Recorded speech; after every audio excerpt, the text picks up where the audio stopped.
So just a little bit about me.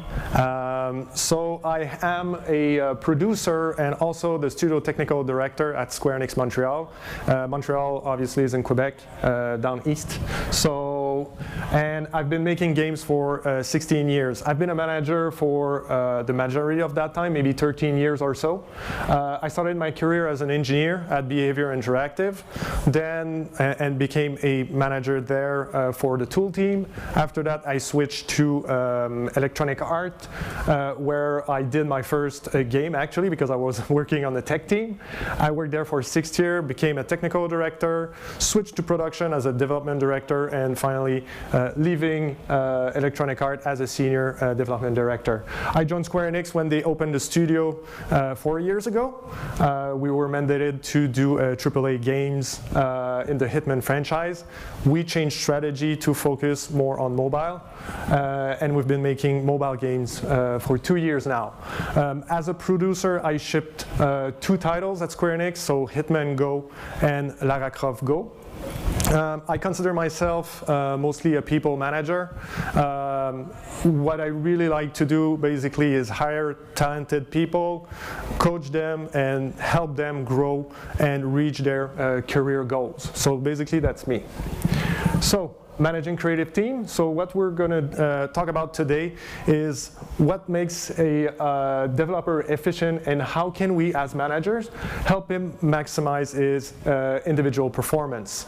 So to do so, I would like to propose you a very simple model that I've been using for years to basically help me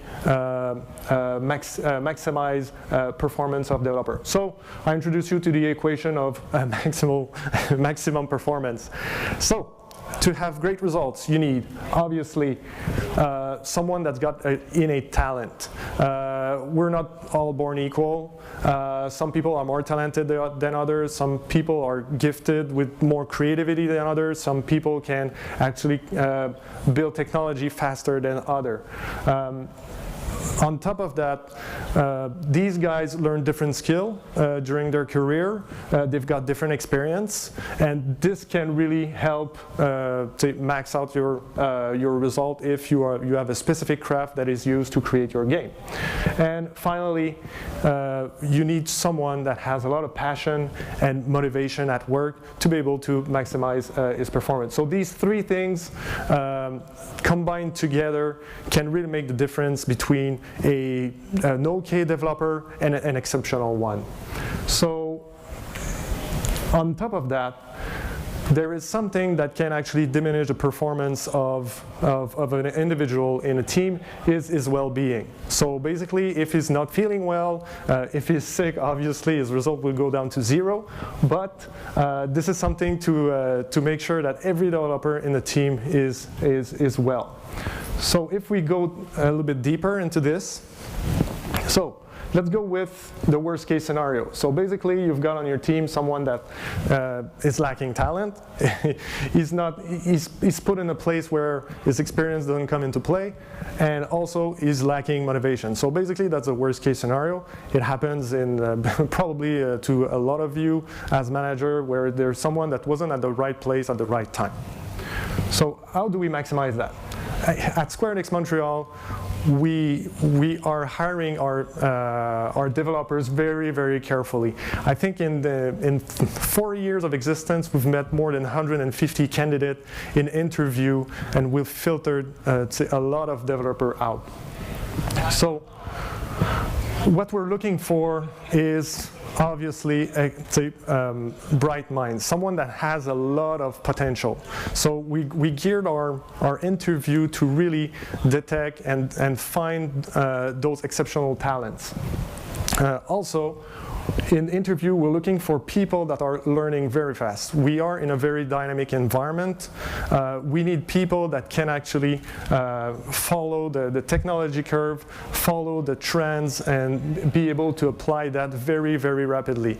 And also, it gives you a good sense of if you have a rising star in front of you. If he's learning super fast, he can actually be better than a seasoned veteran, in a few years' time. So you need to coach him and make sure that you develop his potential.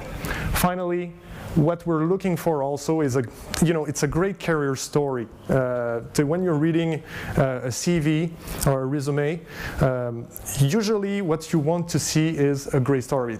If someone basically decided his career, say 1 year before going to university, that's not usually a good story to tell. If there's someone that at the beginning, when he was young, 8 years old, played game for all his life, the guy wrote his first game on his pocket calculator at 13 years old. After that, made a lot of game jams and breezed through college and university with straight A's. I think that's obviously a better story to tell. And we're looking specifically for those kind of quality. So the second part is experience and skill. So the first thing we need to do, obviously, is put the developer in the right seat. I remember I was talking to one of the manager of another team at Electronic Arts. I referred him a specific developer that was really a rising star, and he was talking to me about this specific individual, and he was saying to me, well, this guy is not working very well. And I was really surprised that he was telling me that about that specific guy, because he was exceptional. And the guy was a rendering engineer, and he told me, well, he's not really good at writing networking code. Well, duh, this is pretty normal, because he's not at the right place. But after a quick conversation with him, and after a few years, the guy is now the lead rendering engineer on that specific team. So you really need to put people at the right at the right seat. Second, one thing that we've been really doing well at Square Enix Montreal is basically it's put constraint on the design that fits basically the skill set of the team. So if the team is is an expert at creating puzzle game, well, let's do a puzzle game, because you guys are expert at doing these kind of games. So let's put a constraint on the design and let's create a puzzle game. Also, one other thing, we didn't have a dedicated VFX artist on Lara Croft Go, and as you can see in the game, there's not a whole lot of VFX. So the artistic direction was basically tailored in such a way that we didn't need that much VFX. And finally, favorite developer that has multiple skills. On Lara Croft Go, the creative director was able to do environment art. He was able to imagine the universe. He was able actually to program. Our level designer are technical artists, and they can do animation. We have also an animator that created the characters of the game, which he didn't have the chance to do in 15 years. So that was pretty awesome. That has a couple of advantages. The first one is your truck factor. Your truck factor is very high. So, and it prevents a lot of bottlenecks in production. For example, we discovered very late into production that we wanted to put a little bit more narrative element in Lara Croft Go. So we had a lot of basically cutscene to put into the game, but fortunately for us, there were 3 people on the team that were able to do animation, and we were able to share the workload on 3 different developers to really put a good narrative experience into Lara Croft Go. Finally, motivation. Motivation is really, really important. So there's 2 types of motivation. First, there's extrinsic motivation. That refers to a behavior that is driven by external reward. This can be, for example, a bonus that you give to someone, or something a little bit different, or punishment. So do this thing or else you're going to get punished. It's like the carrot and stick approach, basically. This is the old way. It's not tailored for a creative environment, obviously. So what you need to work with is intrinsic motivation. So that refers to the behavior that is driven by internal reward of the developer. let's say when you're driven by intrinsic motivation, basically we simply enjoy an activity that we're doing. So you lose the sense of time, and you're just very concentrated on the task that you're doing. So, how do you foster that intrinsic motivation? First and foremost, give challenging responsibilities to the staff. So what I mean by that is get them out of their comfort zone. I mentioned earlier that our main animator didn't do any characters in 15 years. Well, he was very passionate about that, and we let him loose on that specific thing. And honestly, he did a really good job of creating all the characters in Lara Croft Go, modeled them, he skinned them, and he animated them. Furthermore, there was one of the key engineers on the team that wanted to discover a little bit more how to be a producer. So I delegated to him a lot of responsibility for that. He did some scheduling with me. He did a lot of communication with external partner, and he was very, very challenged by that. And he was very, very motivated. So that was pretty cool. Second, empower them. Give them responsibility. Since we hired very talented people, you don't give them tasks because they're going to get bored. You don't give them problem, give them responsibility, empower them, and also let them give them the opportunity also to fail. Protect them. Make sure that they can fail without having fear of reprisal, basically. So that's something that we really cherish at Square Enix Montreal. And also the final thing is recognize their work. This is super key to make sure that they stay motivated.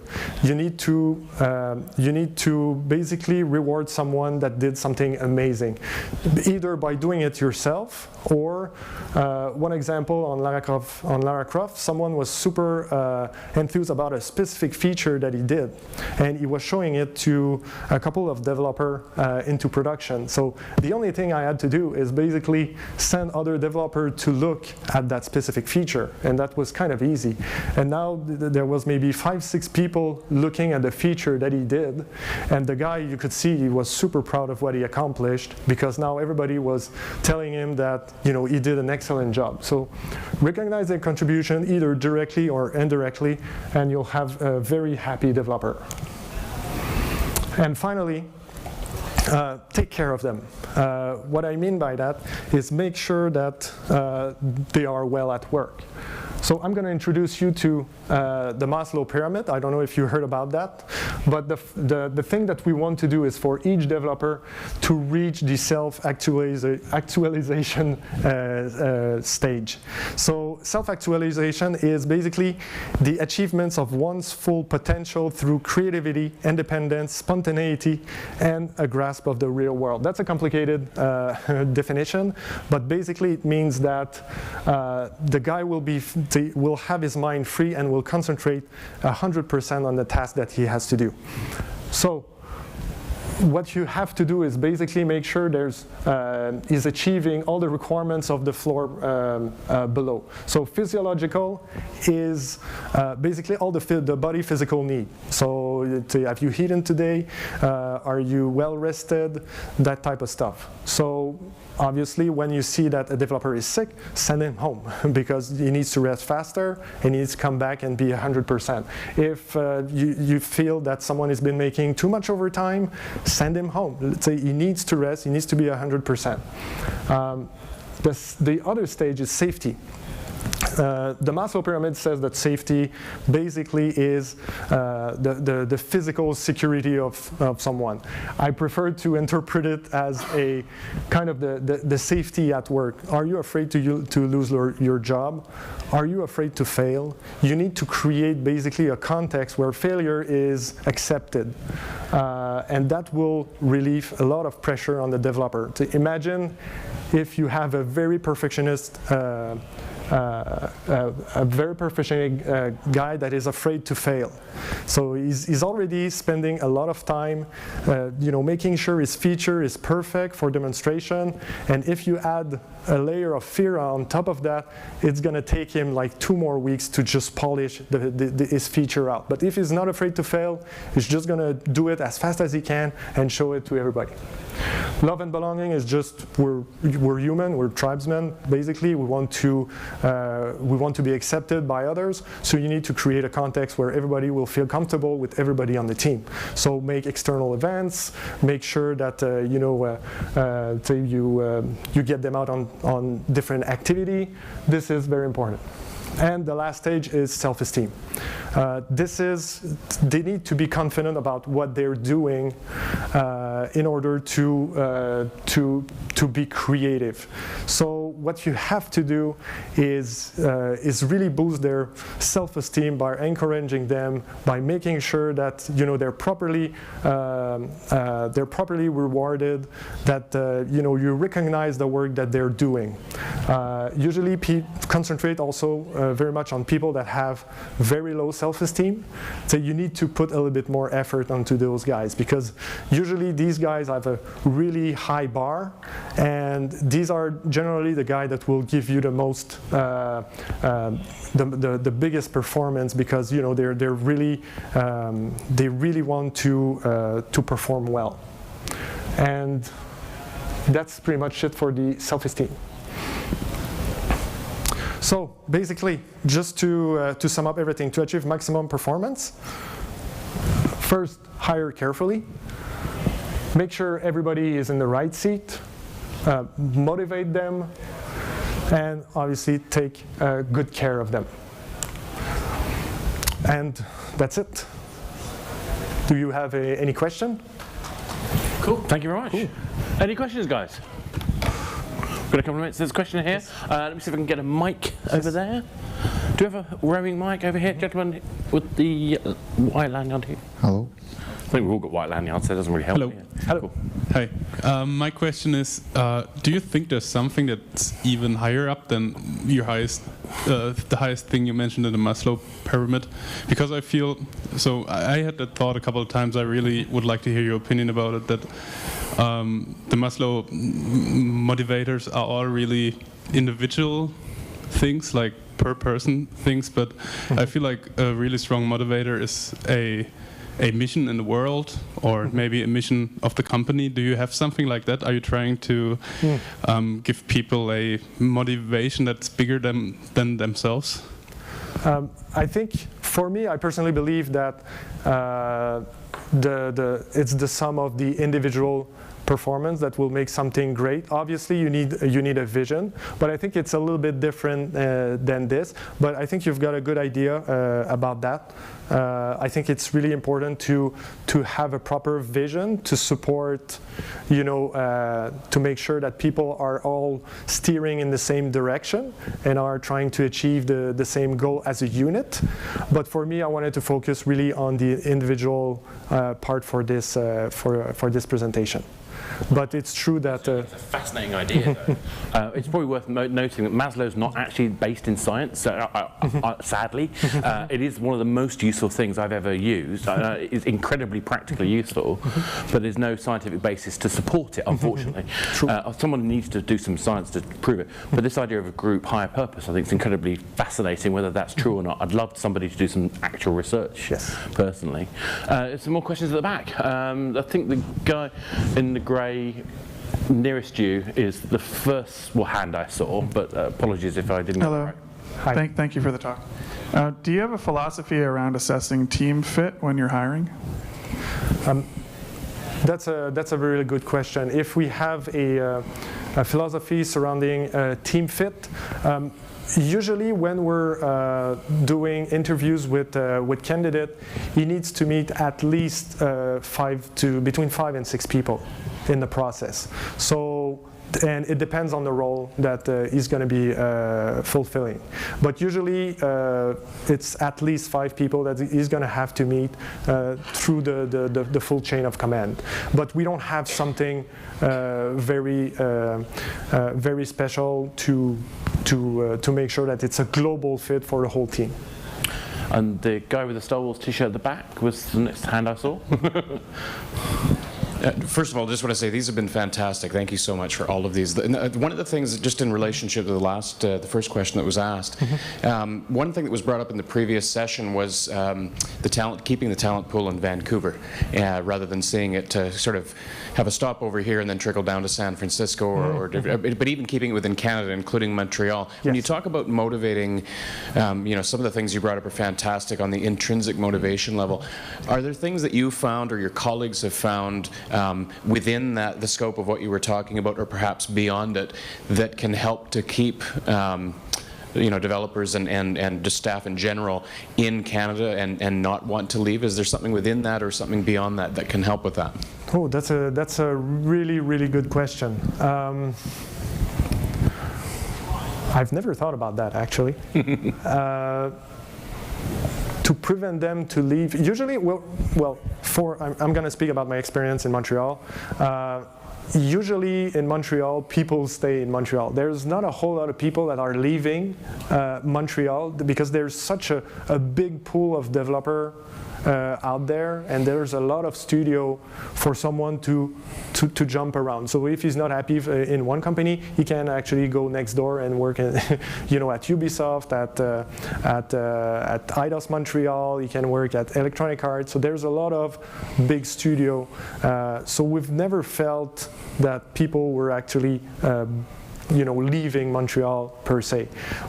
What we have a problem with is keeping people that are coming to Montreal and adapt to the culture there, because they're not used to winter, for example, or things happen.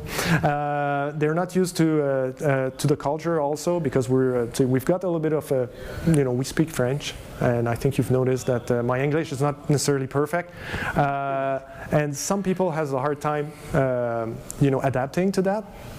But usually it's not a big blocker, because we have mitigation in place. We give them French courses, and we make sure that they are well integrated into into the area.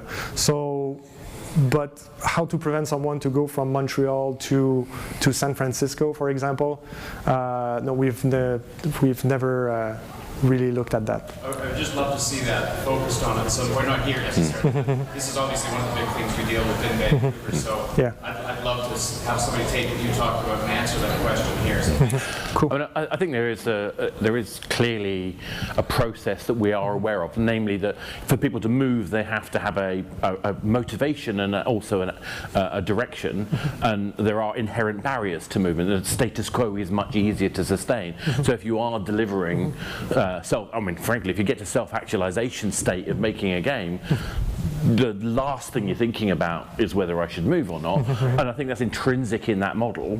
However, you're right, and it's something I think would be great to find a way to get that added to a talk someday, so thank you for that. Cool.